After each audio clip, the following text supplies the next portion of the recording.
Welcome back to the Daily Poem here on the Close Reads Podcast Network. I'm David Kern. Today's poem is by Rhina Espaillat. I read one of her poems recently, and I had to return to her work and share something with you because I was able to get my hands on her newest collection. I believe it came out in 2018. It's called And After All, from Able Muse Press.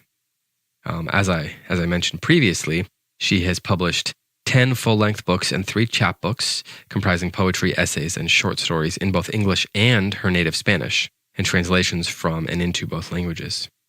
She has won the T.S. Eliot Prize in Poetry, the Richard Wilbur Award, the Howard Nemerov Prize, the May Sarton Award, the Robert Frost Tree at My Window Prize for Translation, several honors from the New England Poetry Club, the Poetry Society of America, the Ministry of Culture of the Dominican Republic, and a Lifetime Achievement Award from Salem State College. So, needless to say, she is absolutely a poet worth paying attention to.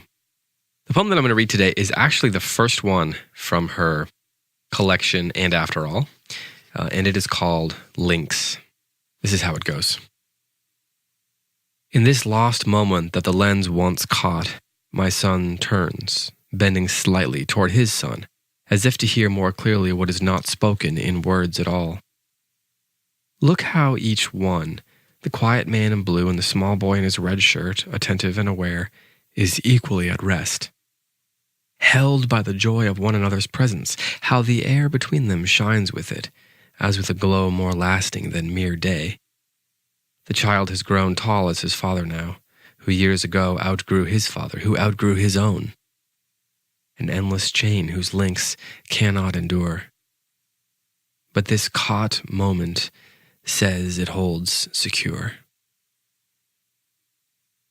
On the back of this book, there was an endorsement that caught my eye. It's by A.E. Stallings, whose new collection, Like from last year, was a finalist for the Pulitzer Prize. I've read 1 or 2 of her poems on this show.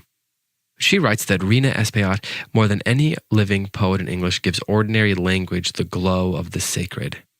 Workaday words, trite with custom like thin coins, accrue new residence and weight.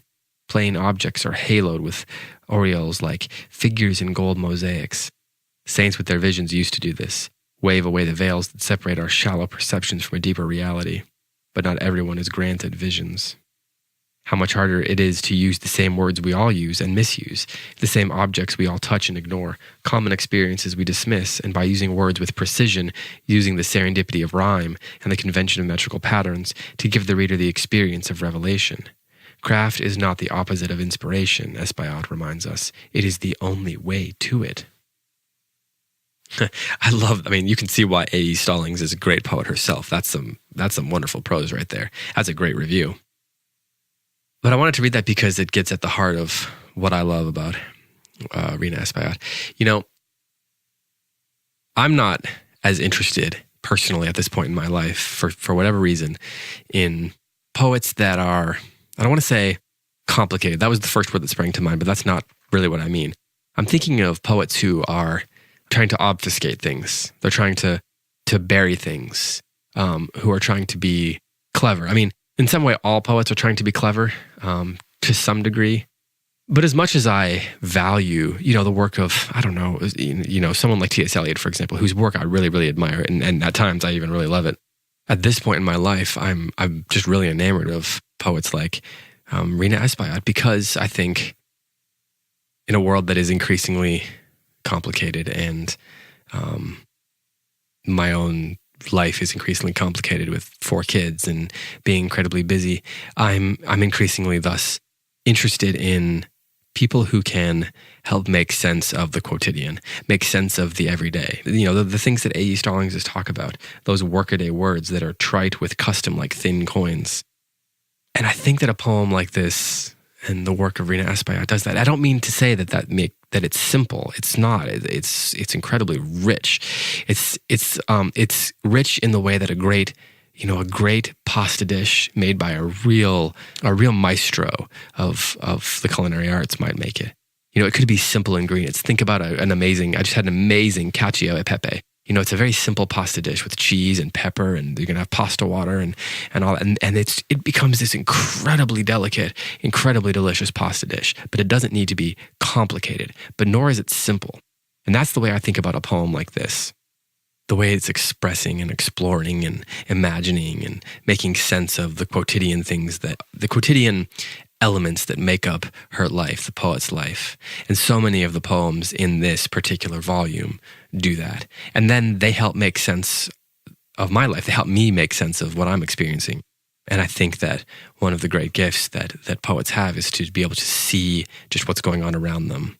A great poet doesn't need to make a puzzle that we have to unpack. A great poet can see the everyday, can see the things around them very clearly and see how they become transcendent, universal things that all of us can chew on for a while.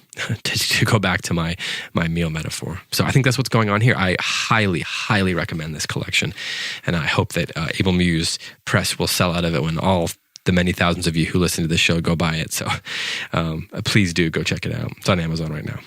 Here is one more time, Lynx by Rhina, Espaillat.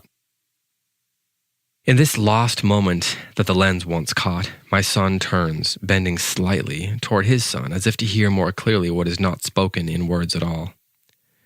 Look how each one, the quiet man in blue and the small boy in his red shirt, attentive and aware, is equally at rest, held by the joy of one another's presence, how the air between them shines with it, as with a glow more lasting than mere day. The child has grown tall as his father now, who years ago outgrew a father who outgrew his son. An endless chain whose links cannot endure. But this caught moment says it holds secure. This has been The Daily Poem. Thanks so much for listening. I'll be back tomorrow with another poem.